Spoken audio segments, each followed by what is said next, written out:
Congratulations, Napoleon Bonaparte. You're about to do something that will be remembered for centuries. No, really centuries. History will sing your praises. Your name will echo through the halls of Europe, engraved in gold, if you survive, of course. And by survive, I mean not die in some icy wasteland far from home, with your army reduced to a scattering of hungry, frostbitten corpses trying to eat their boots for sustenance. But let's not get ahead of ourselves. You've decided no, you've chosen to invade Russia. Why? Because you're Napoleon Bonaparte and you can do whatever you want. Because that's the kind of man you are. You're brilliant. You've conquered almost all of Europe. So why not take on the vast, frigid expanse of Russia? Sure, you might have heard stories about the harsh winters, the endless miles of nothingness, and the famously stubborn Russian resistance. But theft, that's all just fluff designed to scare the weak-minded. And you, Napoleon, are anything but weak-minded. No one has the guts to stand against you. You've already crushed the Austrians, the Prussians, and a few other random European powers that seemed to think they could hold their own. So what if the Russian Tsar Alexander I has a pretty decent army, and sure, they're a bit resourceful with that whole scorched earth tactic? What's a little fire and death when you have the genius of Napoleon on your side? You've got your grand plan in place. You've gathered an army of around 600,000 men. Give or take a few thousand who will probably freeze to death before they even reach Russia. But hey, details. You've also assembled your generals, each one fiercely loyal to you, and of course, completely intimidated by your aura of greatness. Your greatness. A Napoleon who has defeated almost every European army. Surely, it's your time to crush the Tsar. It'll be a piece of cake. You've given the order, and your forces are already starting to march across Europe. The French army moves like a well-oiled machine, or at least like a machine that's trying its best to be oiled. You give them a speech about honor, glory, and how Europe will finally be united under your rule. They cheer. They're pumped. They have no idea what's about to happen to them, but they cheer anyway. As you approach the Russian border, you start to feel that familiar rush. You know, the one that comes when you're about to do something completely insane, but in the most gloriously heroic way possible. You start envisioning yourself on a horse, leading your men to victory, planting the French flag in the Russian heartland, sipping on champagne, and maybe tossing a few grenades just for effect. The confidence you feel is undeniable. The world is yours for the taking, and Russia will be no exception. Your mind races through all the possibilities. Once you step foot on Russian soil, the campaign will be over in a matter of weeks. You'll march straight through their defenses, make a show of your invincibility, and claim victory like you've done countless times before. Moscow will fall. The Russian Empire will bend the knee, just like every other kingdom you've crushed beneath your boot. The world will be at your feet. Then comes the snow. It's starting to fall. A little bit of snow never hurt anyone, right? The temperature drops like your hopes of a pleasant and easy war, but you shrug it off. It's just a little cold, you tell yourself, putting your hand over your heart, swearing to yourself that you, Napoleon, are invincible. What's a bit of frostbite compared to your genius? Nothing. The men are starting to grumble.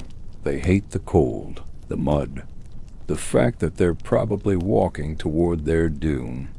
But who cares? You're the Emperor of the French.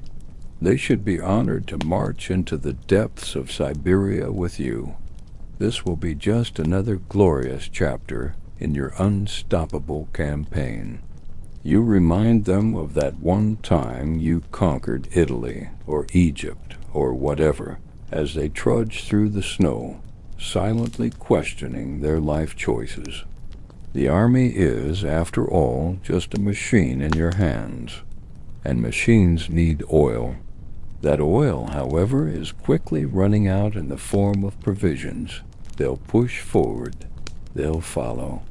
They must. Meanwhile, you're holed up in your tent, writing letters, strategizing, thinking about your future legacy. You ask yourself, what will my memoirs say about this? How will I be remembered? You're confident it will be something extremely flattering. After all, your empire is vast, your genius unparalleled, and let's face it, you're better than everyone else. You tell yourself the Russians are going to fall like dominoes. Once you get there, they won't know what hit them. The snow thickens, but you push forward. Victory. The word echoes in your mind like a drumbeat. You've always been unstoppable. This will be no different. All right, Napoleon, it's happening. You've crossed into Russian territory. The first few days were easy. A few skirmishes here and there, but nothing to worry about.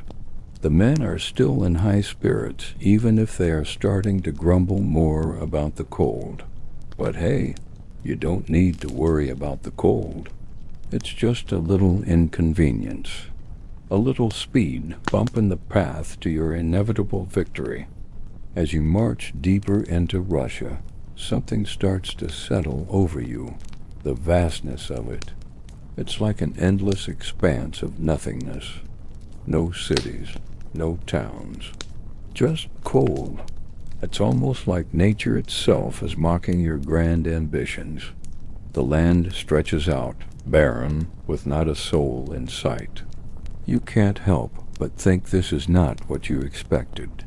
There are no magnificent Russian soldiers to fight, no mighty generals lining up for their chance to clash with you. It's just silence and snow. But of course, it's no reason to panic. This is just a minor inconvenience. It's you, after all, the great Napoleon Bonaparte. Who needs distractions when your genius is guiding the way? You continue pushing forward. March, march, march. You tell yourself that once you get to Moscow, you'll set up a victory feast, a grand celebration, and the world will look on in awe. That's the moment, the true moment, when you'll secure your legacy. Not just as the conqueror of Europe, but as the man who humbled Russia, the mighty giant. But then something happens. Your supply lines start to feel the strain. The men are freezing, and they're hungry, too hungry. What used to be a steady march is now starting to look like an endless slog. The men are falling behind. Some even begin to desert. That's when you realize they're scared. What's worse, the farther you march, the more you begin to see signs of something. Something that doesn't quite fit with your image of the Russian Empire. No one is here. The villages you pass by are empty. You start asking yourself, where is the Russian army? Where are the great defenders of the Tsar? Why aren't they engaging us? You shake the thought off. Not important. They must be retreating. That's it. They're retreating in fear of your genius. They've heard the stories of your triumphs, and they're running like the cowards they are. Yes, that's it. They're hiding, waiting for you to tire out, waiting for you to make a mistake. And yet, something in your gut nags at you. Something feels wrong. You start thinking about the vastness of the land again. The terrain, the emptiness. The Russian soldiers could be anywhere. But you keep telling yourself, no, No, it's just cold. This is what they call the Russian winter. You've dealt with winter before, right? In the Alps, on the Italian front, nothing new. You're Napoleon Bonaparte. You can handle it. As the days pass, however, the weather becomes unforgiving. It's not just the cold anymore, it's the blizzards, the snowstorms. And for some reason, the Russians still haven't shown themselves. No massive battle, no confrontation. You start to wonder if maybe you're walking into some sort of trap. But no, you're Napoleon. No one traps Napoleon. You laugh it off. But your generals are starting to lose confidence. They're whispering in corners. They're speaking of scorched earth. And you hear rumors, whispers of the Russian forces burning everything in their path as they retreat, leaving nothing for your army to conquer or feed on. The nerve, the audacity. They're starving your men and trying to make you feel the sting of hunger and cold. But you push it away. They're weak. That's their problem. You're still confident. You'll get to Moscow. You'll crush them. The Russians are just playing games. They'll come out soon enough, and you'll send them running, just like everyone else you've defeated. But then you lose another general. Another one falls. They're not dying in battle. They're dying of the cold, the relentless, gnawing cold that seems to go right through the bones. They're dropping like flies. It's nothing but snow, nothing but white. And then it happens. The big mistake. You've been marching too long. Your soldiers are now struggling to move through the deep snow. The horses are exhausted. The supplies are almost gone. You haven't received any word from your supply lines in days. Your men are starving. Moscow is still out of reach. You begin to wonder if maybe, just maybe, you've bitten off more than you can chew. But you're Napoleon Bonaparte, and you can't let them see that you're worried. You tell your men that the Russians will soon be crushed. You give another one of your speeches full of fire and passion. They cheer. They believe you. They still believe in you, for now, but you start to feel it deep in your bones. You've crossed a line. You've pushed too far. The winter is winning, and you? Well, you're still Napoleon. For now. All right, Napoleon, it's starting to hit you now, isn't it? The cold. It's not just a minor nuisance anymore. It's like an invisible army that's been quietly eroding the morale of your men, and you, as brilliant as you are, hadn't quite accounted for it. The French soldiers are getting weaker by the hour.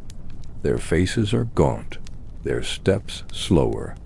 The once proud Grande Armée has now become a lumbering beast, hungry, exhausted, and chilled to the bone. The snow is relentless. The temperatures continue to drop. You've heard the stories about Russia's infamous winter, but you always thought it was just exaggerated talk to scare people. You've conquered every battlefield in Europe after all. What's a little weather compared to your genius? Nothing. But as you march through the endless snow-covered plains, you begin to question yourself.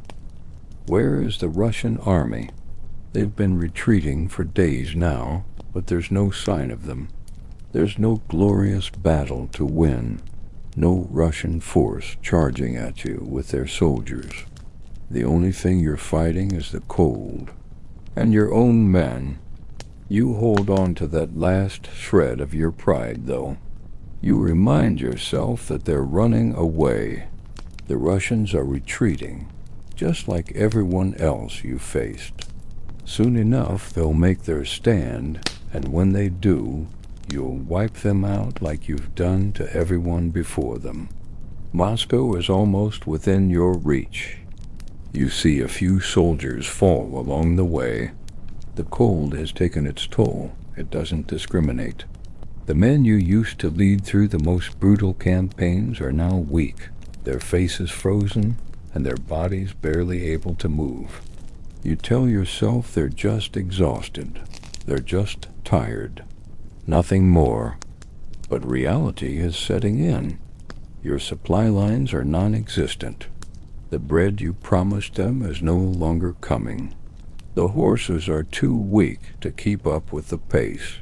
The cannons, your pride, are now dragged by tired men trudging through the snow. Your brilliant grande armée is becoming a shadow of itself, and you are Napoleon Bonaparte, but even your genius can't defeat this. At some point, a whisper of doubt creeps in. You've heard of the Russians' scorched earth tactics, but you refuse to believe they would truly destroy everything in their path. Surely they wouldn't burn their own villages, their own resources. But the men are starting to talk. They've seen it. The homes, the fields, everything gone. No food, no shelter. The Russians are not retreating. They are leaving nothing for you to conquer. You've been so focused on the end game, so eager to get to Moscow, that you've failed to see the depth of the trap that's been set for you.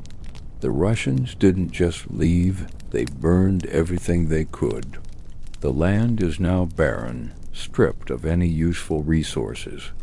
What was once a grand army marching with pride and ambition is now reduced to a disorganized, starving mess. You look around at your men. Their faces are pale, their eyes hollow. They're too tired to fight, too cold to even care anymore. You've pushed them too far, and they're beginning to doubt you. You can feel it. The confidence that you once had in them, in yourself, is slowly starting to fray. And where is the Russian army? Still no sign of them. Not a single real confrontation. You start to wonder if they've been waiting for this very moment. The moment when your army finally collapses under its own weight. Your generals begin to murmur. They're not sure what to do next. The endless march has taken its toll. One by one, the officers approach you, suggesting that perhaps it's time to retreat. You shake your head. Retreat? No, you don't retreat. Napoleon Bonaparte doesn't retreat. You've crushed every army in Europe, and you will crush the Russians as well. You put on a brave face and give one of your speeches. You know you have to rally the troops, make them believe that this will soon be over. But deep down, you know that the longer you march into this frozen wasteland, the more impossible victory becomes. Moscow is still out there, but it's becoming harder and harder to see the glory of victory through the thick clouds of snow and the bodies of your soldiers. The cold, relentless, and unforgiving is winning. And yet you tell yourself, I am Napoleon Bonaparte. I will not let this defeat me. The men look at you, and you see that they still believe in you. For now. But you feel the weight of the decision growing heavier. Each step you take, each mile you march is taking you farther from the victory you had imagined. You've been to the edges of Europe. You've seen empires rise and fall. But this is different. Russia isn't a nation that bends to ambition and ego. It isn't a nation that falls under the weight of brilliant strategy. Russia is an unforgiving land, one that has weathered more than any of your forces can ever understand. And as the days wear on, as the storm rages, you start to wonder, can even I defeat this? All right, Napoleon, it's happening now. You knew it was coming, but you didn't quite believe it. The beginning of the end. The whispers of your men are growing louder. They're tired. They're cold. They're hungry. And worst of all, they're beginning to question you. You, the great Napoleon, the master of Europe. You, the genius who has never lost a battle. But now you're losing, and not just against soldiers. You're losing against nature itself. You've ignored it for as long as you could, haven't you? The signs, the cracks. You told yourself the Russians were retreating, that their army was just waiting to strike when you least expected it. You told yourself Moscow was just a short distance away. You didn't need to worry about supplies, about the freezing conditions, about the men dropping out from exhaustion, from cold. You've conquered before. This would be no different, right? But here you are, frozen, stuck, lost. Your once proud Grande Armée has become a pale shadow of what it was. The soldiers who once stood at attention are now dragging their feet, their faces gaunt, their bodies weak from hunger and cold. The cannons that were once a symbol of your overwhelming power are now heavy, useless anchors being dragged by the men who can barely keep up. Your generals approach you with grim faces. They're no longer offering words of encouragement. They're asking you, what now? They're hesitant, and for the first time in your career, you feel a sliver of doubt creeping into your mind. What now? You push it away. You've never been defeated. You won't start now. So you march on, telling yourself it's just a minor setback. We'll get to Moscow, you tell them. We're close. Just a little longer. We'll break them. But the reality of it starts to sink in. Moscow is still far away, and you're not making the progress you thought you would. You've walked so far into Russia that you're now more than just out of your element. You're in a trap, and there's no easy way out. The men are looking to you, waiting for you to lead them out of this nightmare. You stand in front of them, trying to rally their spirits. You remind them of their glory, of what they're marching for. You tell them that the Russian resistance is crumbling, that victory is just around the corner, that Moscow's will soon be yours. You see the doubt in their eyes? They're not buying it anymore. They're scared. They're freezing. They're hungry. Moscow is still out of reach, and the more you march, the colder it gets. The land stretches on forever. The endless snow is choking your will, turning your confidence into desperation. You've lost thousands of men to the cold already.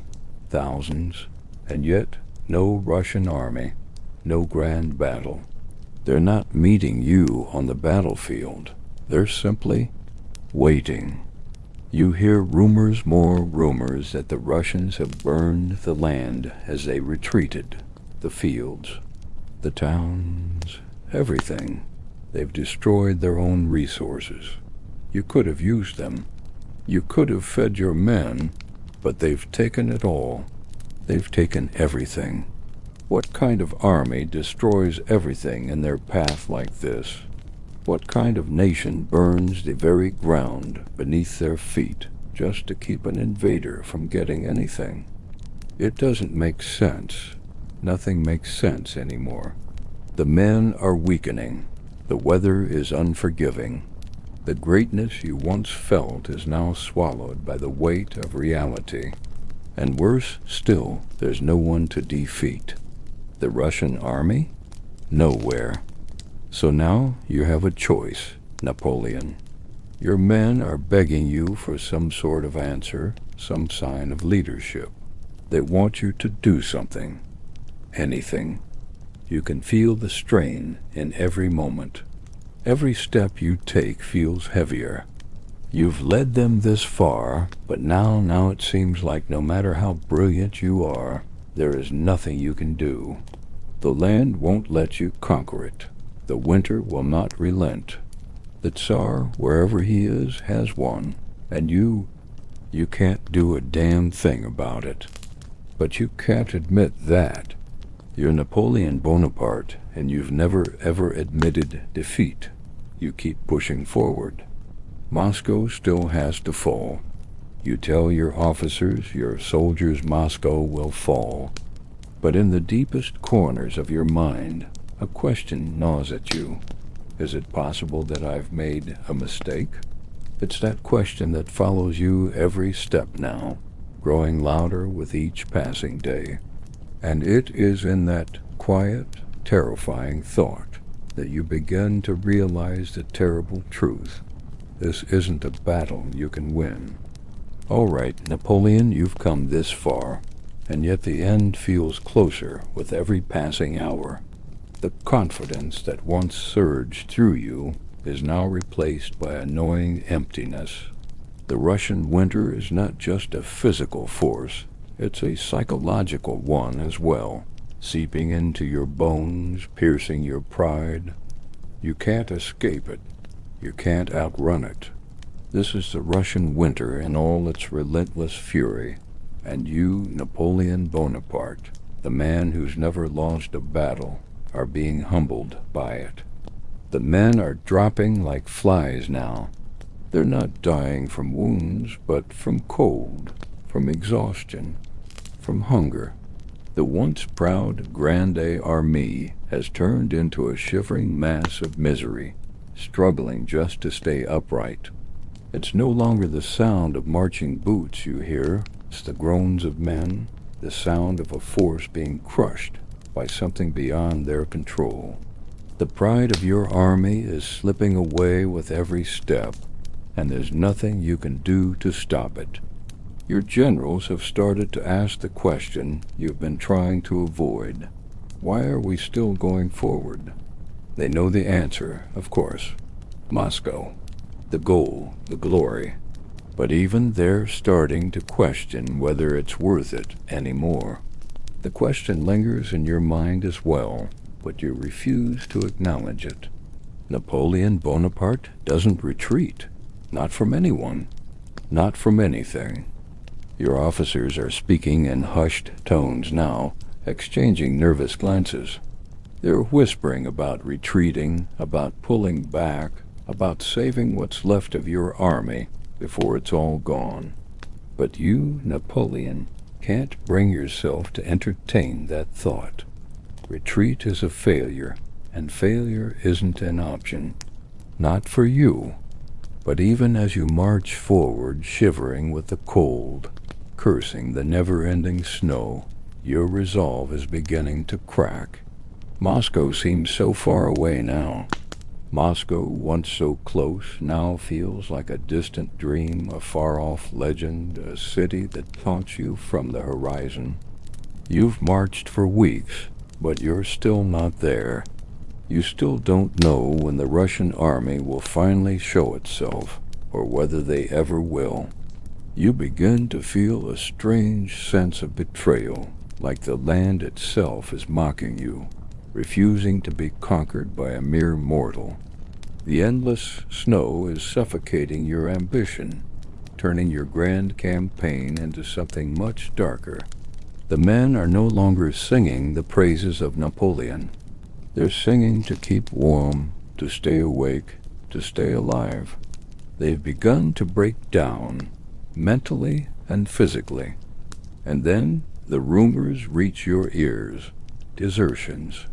Not just one or two, but entire units are starting to leave, slipping away in the dead of night, desperate to escape the cold, the hunger, and the crushing weight of failure. You can hear their footsteps in the snow fading into the night as they abandon their emperor. They've lost their faith in you. And deep down, you wonder if you've lost faith in yourself. The French army is not invincible. Not anymore. Your officers try to keep up appearances, urging you to maintain control, to keep marching, to keep your soldiers from completely falling apart. But you can see the fear in their eyes. They know this isn't going to end well. They know it even if they're too afraid to say it aloud. One of your generals who's been with you since your rise to power approaches you quietly, almost as if he's afraid of what he might say. "Sire," he begins, his voice trembling slightly, "perhaps it's time to consider." You don't let him finish. "We march forward," you command, as loudly and with as much confidence as you can muster. You have to believe it. You must believe it. Moscow is there. Moscow is the prize. But your voice shakes, and the certainty you once had starts to crack. The land has beaten you. The weather has beaten you. The cold is beating you. Your men are beginning to look to you for reassurance, but you don't have any answers for them anymore. You've come so far, but you've lost so much. The supply lines are gone. Your artillery, your cavalry are now burdened with the weight of cold and hunger. Even your most trusted soldiers, those who followed you through countless victories, are beginning to lose hope. You see it in their eyes. They see defeat coming. And then the inevitable happens. You receive a report another defection. This time it's from one of your top commanders. You storm into his tent, demanding to know why he abandoned his post. His answer is simple and cold. "We're dying out here, Napoleon. We have nothing left to fight for. No food, no shelter, no hope." You want to argue with him, you want to yell at him. Tell him that you are Napoleon and you always win. But deep down, you know he's right. It's not just the soldiers who are breaking. You are breaking. The question is no longer about Moscow. It's about whether you can survive this, whether you can salvage what's left of your empire, of your reputation, of your legacy. The realization hits you like a fist to the chest. This may be the end. Your grande armée is falling apart, and even the might of Napoleon Bonaparte can't change the course of this catastrophe. All right, Napoleon, the truth is undeniable now. You've made it this far, but it's becoming clear that you've bitten off more than you can chew. Moscow is still far, far out of reach, and the men who have followed you through thick and thin are now watching you with a different look in their eyes. They're looking for answers you don't have. The grand ambition you once had is slipping through your fingers like sand. The Russians, gone, they're nowhere. They're not fighting you head-on as you expected. They're playing the long game. And as much as you want to be the conqueror of Russia, you're beginning to see that your destiny is starting to slip away. This isn't a war that's going to end in victory. It's a war that's going to end in disaster. Now, Napoleon, the unthinkable happens. You're forced to retreat. Retreat. That word rings in your ears like a death knell. You've led armies across Europe, never once giving ground, never once retreating. But now, that is all you can do. The decision is made. You tell your generals, tell your men, that the campaign has failed. You can see the relief in their eyes. Some of them have been waiting for you to say it. They've been praying for it. But for you, Napoleon, this is unthinkable. This isn't how it was supposed to end. You were supposed to conquer. You were supposed to rule.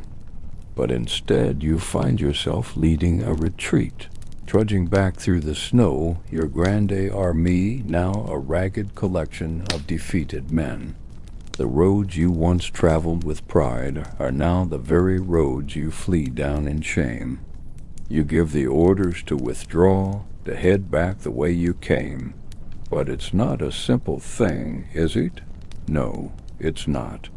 The weather is still relentless. The cold is still biting. And now your men are starving, freezing, and wounded. The once proud soldiers of France are barely moving. The defeat is palpable in the air. You can't look back. You can't look at the land you once thought was yours to conquer. You can't look at your soldiers once filled with hope, now filled with despair. This is the end. You don't say it out loud. You don't admit it to anyone. But deep inside you know it. You are retreating from Russia, and with that retreat, you are retreating from your destiny. You hear the reports as they come in. More desertions. More men slipping away in the night, running from the cold, from starvation, from the crushing weight of failure. It's happening right before your eyes. The greatness that you once commanded is slowly, quietly crumbling. And you're just trying to keep it together. The retreat is slow. It's agonizing. The weather only grows worse. Every step forward feels like a battle. The roads are icy, and the men are too weak to keep up. You march with them, but you feel the distance between you and them growing wider. You've always been the one leading from the front, but now you feel like you're just trying to keep pace with them. The weight of failure is heavier than any crown. And then the inevitable happens. The frostbite sets in. You start to see the men who were once healthy and proud, now barely able to stand. Some of them are already too far gone, their faces frozen in horror, their bodies giving up the fight. You don't say it out loud, but it's happening. Your army is dying. You are dying. You come across a small village during the retreat. You can't help but think of the men who would have welcomed you as a hero if you had been victorious. But now they look at you with pity. They look at you as though they know the war is lost. You don't even care. You fought and bled, and now you've lost it all. Moscow isn't going to be yours. It never was. You stop at a small house along the road, asking for warmth, asking for food. But the people inside, are they really offering you help? Or are they just watching the fall of Napoleon Bonaparte? The thought stings more than the cold. You've taken on the greatest empire in Europe, but now it feels like the world is turning its back on you. In the distance, the sounds of cannons have faded. There's nothing left but the long, slow retreat of your army. The Russians may not have defeated you with their army, but they have defeated you with something much stronger. They have defeated you with time and the winter, and there's nothing you can do to stop it. Napoleon, the time has come. The end. The army is broken, the dreams shattered. The Grande Armée, your pride, your strength, has become a ghost of what it was. Men who once marched in perfect formation now stagger along, frozen, hungry, and dying. They march to the beat of something much darker now, the reality of their failure. Your failure. You've retreated across Russia, but there is no grand triumph at the end of it. No last-minute rescue. No glorious final stand. There's just a cold, bitter wind that cuts through you, and the gnawing emptiness of defeat. You've seen empires fall before, but this is different. This is yours. Your generals are barely speaking to you anymore. Some of them have given up entirely, their spirits crushed under the weight of what's happening. The men, the soldiers who once looked to you as the great Napoleon, now look away. They're not looking for a leader anymore. They're looking for survival. There's a crushing silence that follows you.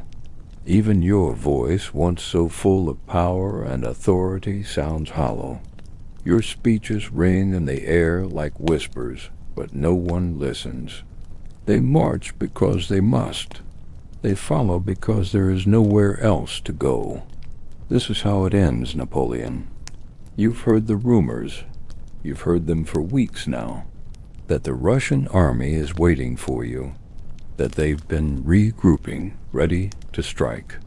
But you've realized the truth. The Russians are done with you. The winter has done its job. It's finished what your genius couldn't. And now there's nothing left but the long, drawn-out journey back. You've always been the invincible Napoleon, the one who never feared any army.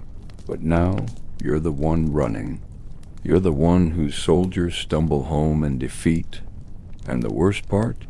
The part that really stings, you're not going to die in battle. You're not going to die fighting for your legacy. You're going to die as a failure, as a man who bit off more than he could chew. And the world will remember you as the emperor who couldn't conquer Russia, the emperor who lost everything. The retreat has become a parade of misery.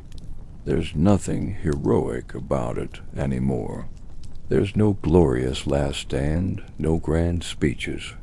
There's only the sound of boots trudging through snow, the sighs of the wounded, and the bodies of the dead being left behind. But you don't give up. You can't. You are Napoleon Bonaparte. Even in defeat, you stand tall. You still hold your head high, but inside you feel the weight of 1,000 defeats crushing you. You can feel the empire slipping away, piece by piece. Finally, you reach the remnants of your army. There's no victory. There's no glory. Just the empty silence of a shattered dream. You've lost your empire, your legacy, your soldiers, and you're left with nothing but the cold, the snow, and the distant memory of what you once were. Your generals come to you again, but this time they don't ask for orders. They just watch you, quietly. They don't know what to do. You don't know what to do. Napoleon, you've lost. The dream is over. You were the greatest general in Europe, but the Russians didn't need a battle to defeat you. They defeated you with time, with weather, and with the crushing reality that you can't conquer everything. Not even you. You leave Russia behind, but Russia has already defeated you. And history will never forget the man who couldn't conquer it. Napoleon, you've returned to France, but not as the emperor who once commanded Europe. The lands you once conquered now seem distant, faded, like the remnants of a dream. You've crossed the threshold back into your palace, but the walls, the corridors, the very air, it feels different. The grandeur that once surrounded you is now empty. The echo of triumph is gone. There's only the dull weight of defeat hanging in the air. You can feel it. The moment you step back onto French soil, the land itself seems to have changed. The streets are quieter, the nobility more reserved. The people no longer cheer for you like they used to. They don't speak your name with the same awe and reverence. Instead, they whisper. They wonder. The victory that once defined you is now a distant memory, replaced by the crushing weight of the Russian disaster. Your enemies, those who have long sought to see you fall, are now circling like vultures. They've waited for this moment, and now they sense your weakness. You've been back for only a short time, and already the tension in the air is palpable. Your generals no longer speak to you with the same blind loyalty. They come to you hesitant, speaking in quiet tones. Their words now carry uncertainty. You try to hold on to your former confidence, but even you can feel the cracks beginning to form. The empire you once controlled with an iron fist now seems fragile, its foundation shaking. And then, as if to confirm your fears, the news arrives. The Sixth Coalition is reforming. Once again, Europe is united against you. The Austrians, the Russians, the Prussians, the Spanish, the British, all of them are coming together, consolidating their strength, preparing for another war. The same nations you once crushed, the same powers you once made bow before your greatness, are now banding together in a bid to finish what they started. They see your vulnerability. They know that this is their moment to take you down, to strip you of the power you so ruthlessly amassed. The news hits you like a thunderclap. The Sixth Coalition is not just a threat, it's the final act in your downfall. The men you've defeated before are rising once again, and now they won't make the same mistakes they did when they tried to face you in the past. They're coming with more resolve, more determination, and more unity than you've ever seen. Their goal is clear, to end your reign once and for all. You stand in your palace watching the reports come in. The world you once controlled is slipping from your grasp. You've lost the confidence of your people. You've lost the confidence of your army, and now the rest of Europe is preparing to crush you. It feels like the walls are closing in. There's no more room to maneuver. Your options are running out. For the first time, you feel the weight of your own mortality as an emperor. Your every move is now watched, every decision scrutinized. The invincible Napoleon is no longer seen as invincible. You're just a man with a lost war on his hands, with an army that's half its former size and confidence. Your empire is crumbling under the pressure of its enemies and your own miscalculations. But there's something else, Napoleon. Deep within you, there's still that spark, the one that refused to die when you first stood up against Europe's greatest powers, the one that made you Napoleon Bonaparte, the man who rose from nothing to conquer Europe. And despite the odds, despite the coalition that's coming for you, you can feel that familiar fire still burning. You stand there alone in the quiet of the palace, and you think about what comes next. The Sixth Coalition is on the horizon. They're coming for you, but so what? You've defeated coalitions before. You've won when no one thought you could. The empire is battered, but it's not done yet. You are Napoleon, and you are never done. You start to think about what's to come.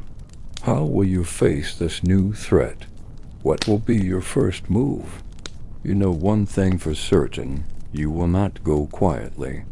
You didn't rise to the top of Europe, only to fall quietly into the shadows.